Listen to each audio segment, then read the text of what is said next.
Muito tempo atrás eu fiz um top 10 sobre os deuses mais poderosos de todas as mitologias, mas o tempo passou e eu conheci novas histórias, e mudei completamente de opinião. Inclusive, o primeiro deus aqui dessa lista é capaz de vencer o próprio Shiva.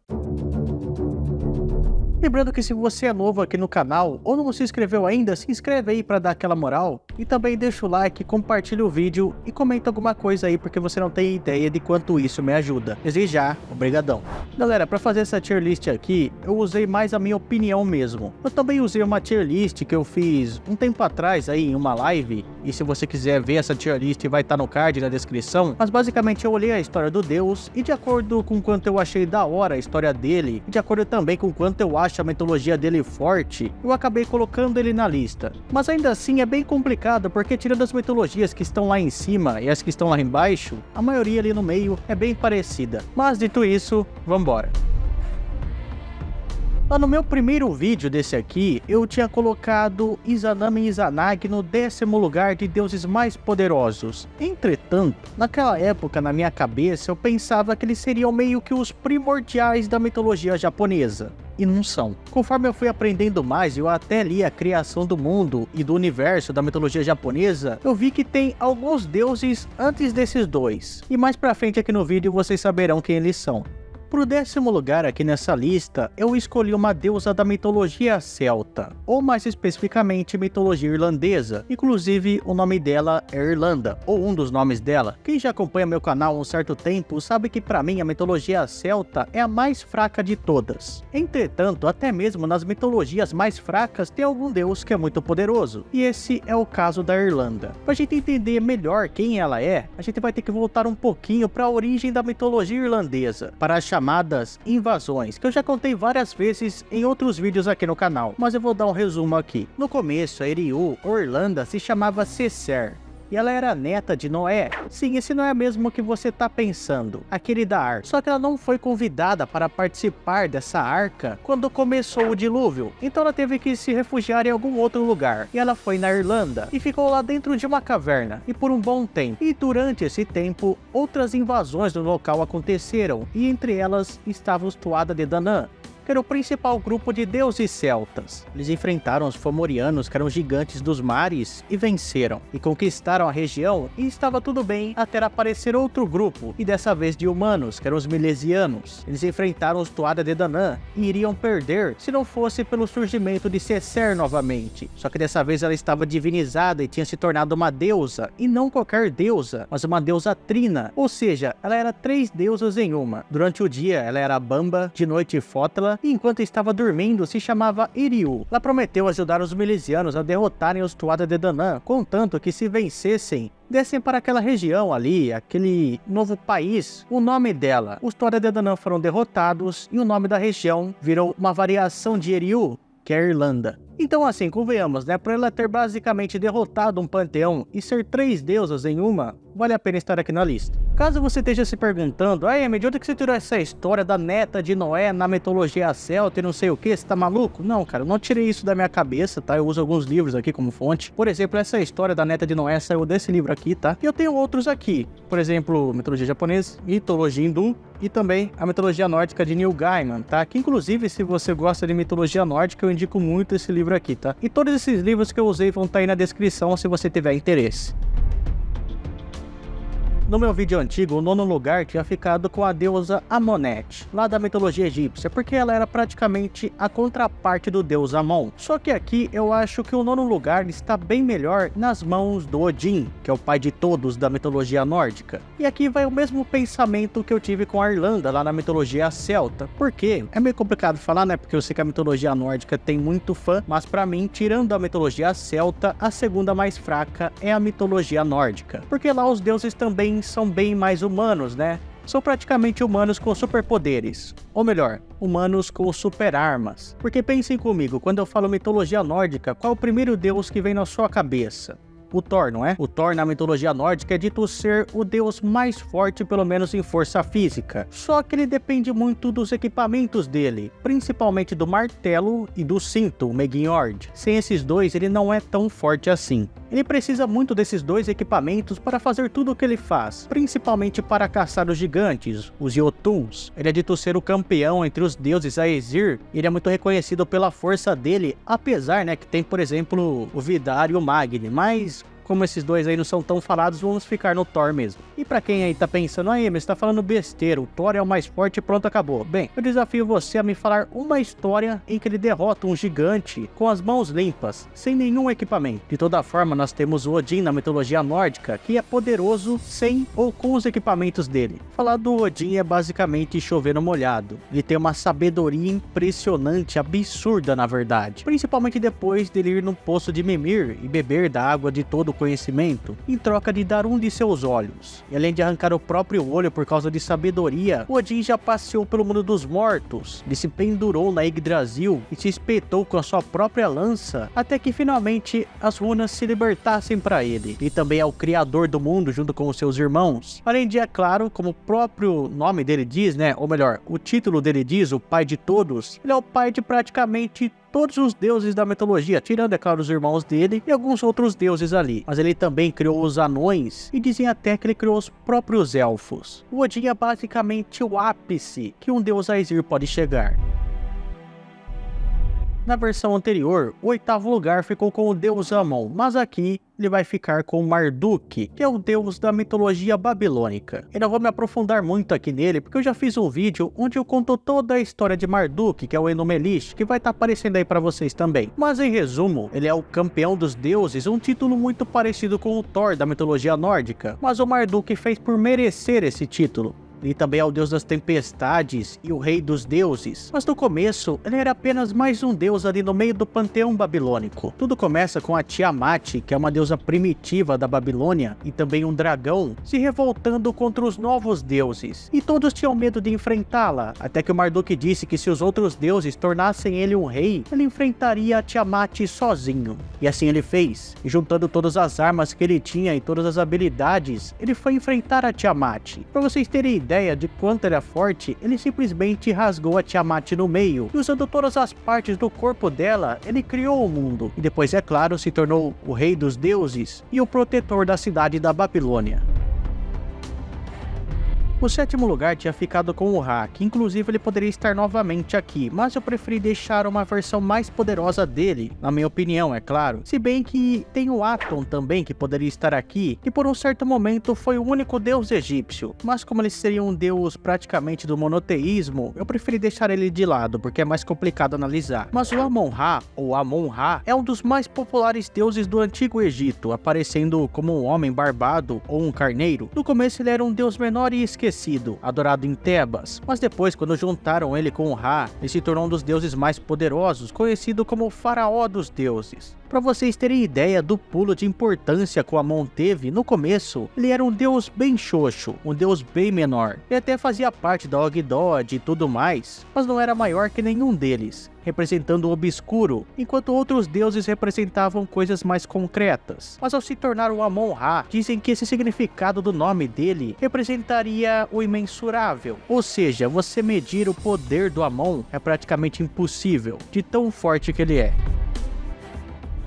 Em 6º lugar, nós temos Huitzilopochtli. Eu poderia ter colocado outros deuses astecas aqui no lugar dele? Poderia. Poderia, por exemplo, ter colocado Quetzalcoatl ou Tezcatlipoca, que são os dois deuses que normalmente ficam ali brigando pela governança do universo. Ou também poderia ter colocado o Ometeotl, que é a dualidade asteca e talvez a divindade suprema. Mas por que eu coloquei o Huitzilopochtli aqui e não esses três? É porque simplesmente eu virei fã do Huitzilopochtli primeiramente, depois daquele vídeo de armas mitológicas que eu fiz aqui no canal, e também porque, talvez na mitologia asteca, o feito de força ou de poder mais absurdo que temos é o do Huitzilopochtli. O Huitz, segundo as histórias, pode ser filho tanto de Ometeotl quanto de Quatliclu. No caso, se ele fosse filho da dualidade, ele seria inclusive o irmão de Quetzalcoatl e de Tezcatlipoca. mas quando a origem dele está ligada a Quatriclu, ele tem como irmã e rival também a Coilshok. E essa irmã, depois que ela nasceu, ela se juntou com outros 200 deuses para ir contra a própria mãe, porque na mente deles ela seria impura. Mas para o azar deles, o Ruites não concordava com isso, resolveu enfrentar todos eles, usando a sua espada que era Chicoatl, e acreditem ou não, mas ele derrotou os 200 deuses, que é um feito extremamente absurdo. Além disso, ele também era o protetor do estado azteca e o deus das tempestades. Foi ele também que ensinou os aztecas a como fazer e usar as armas, além de ajudar e proteger também o seu povo, até que os aztecas chegassem até Tenochtitlan. A mitologia japonesa é um tanto quanto curiosa. Vocês lembram que eu tinha colocado Izanagi e Izanami aqui na lista, só que em 10º lugar anteriormente, pensando que eles seriam os deuses primitivos? Então, eles realmente, de certa forma, foram os primeiros deuses. Só que no caso, eles foram os primeiros deuses a habitar a Terra, porque anteriormente, no reino celestial dos deuses, existiam vários casais. Izanagi e Izanami foram apenas escolhidos para povoar a Terra. E antes sequer que esses casais existissem, tinham outros também. E foram esses os responsáveis por não apenas criar o mundo, mas criar as estrelas, o sol e todo o universo.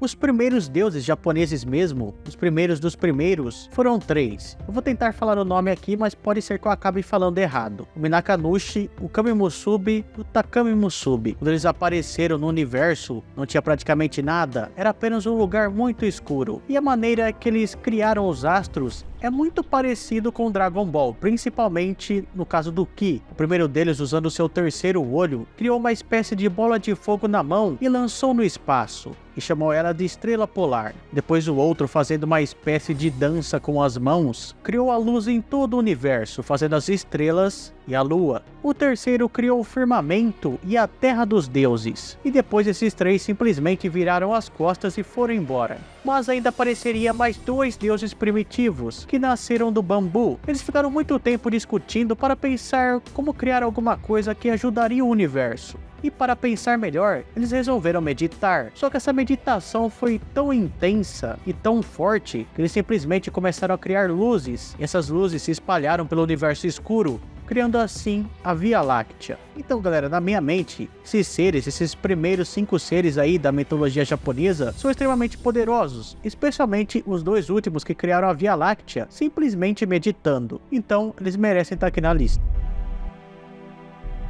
Em 4º lugar está o Tupã. E o Tupã é um tanto quanto complicado de avaliar, né? Primeiramente porque ele tem várias versões, mas de toda forma, para mim, ele é um dos mais poderosos deuses do trovão. Isso se não for o mais poderoso, porque ele é realmente e literalmente a personificação do próprio trovão. Tanto que nos mitos em si não tem nenhuma descrição física dele. Ele também é o criador do universo, pelo menos na maioria das versões, e o criador de quase todos os outros deuses e espíritos da natureza. Mas o que seria o complicado do Tupã? Bem, primeiramente porque tem a polêmica de possivelmente ele ter sido um deus criado pelos europeus para tornar mais fácil a catequização dos indígenas. E também tem o fato da internet. Por que eu digo isso? Bem, eu não sei se é porque o Tupã é brasileiro ou sei lá o motivo, mas tem algumas histórias um tanto quanto duvidosas dele. Por exemplo, tem uma, que inclusive eu já falei várias vezes aqui no canal, só que eu só comecei a perceber e duvidar dela nesses tempos aqui. E supostamente o Tupã teria enfrentado o Anhangá e jogado ele no submundo, só que eu nunca achei essa história completa. E também tem aquela do Tupã ter enfrentado o Karamuru, que eu nunca encontrei nada também. Pode ser que essas histórias tenham sido criadas, ou pode ser que eu nunca tenha achado a fonte delas. Se alguém souber, diga aí nos comentários. Mas enfim, de toda forma, o Tupã é um deus do trovão e o criador de tudo. Então ele merece sim estar aqui na lista.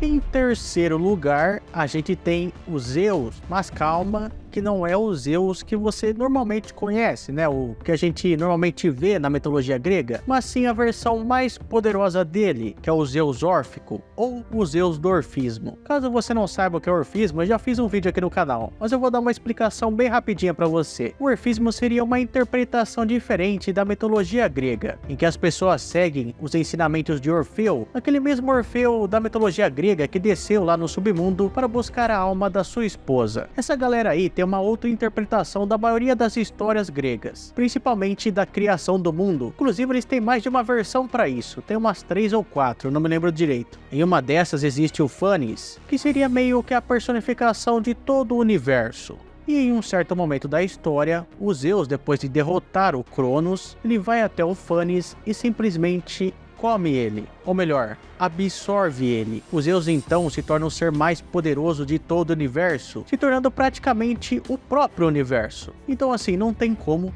essa versão do Zeus é muito apelona e merece o terceiro lugar.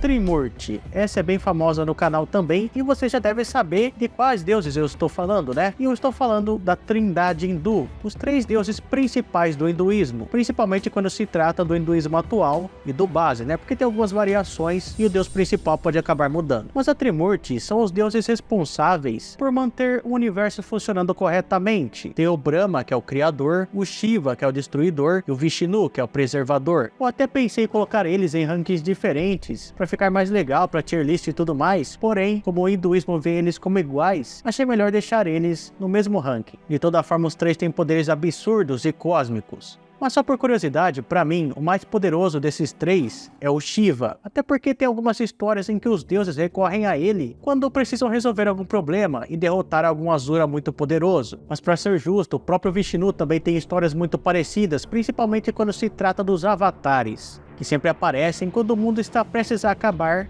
e salva ele. E o Brahma ficaria mais abaixo, porque já vi várias histórias em que ele dá poderes para os Asuras, e isso acaba ferrando os outros deuses. Mas lembrando, que o certo mesmo é os 3 no mesmo nível.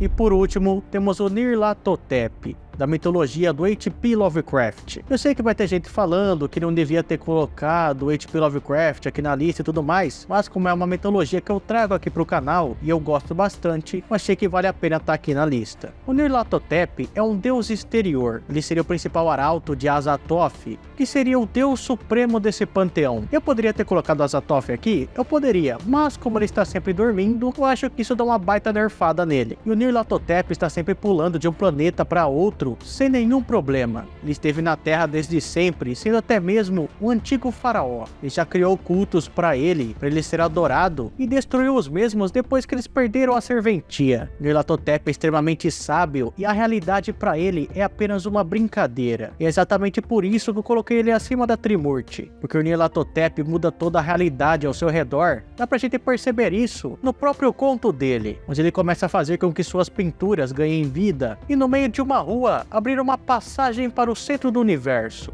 E é isso que faz o Nyarlathotep estar em primeiro lugar. Se você assistiu o vídeo até aqui, deixa o like, se inscreve no canal e compartilha o vídeo, que você vai me ajudar bastante. Não esqueça também de deixar um comentário falando se você concorda ou discorda do meu ranking aqui. E também comenta o seu ranking de deuses. Valeu, falou e tchau.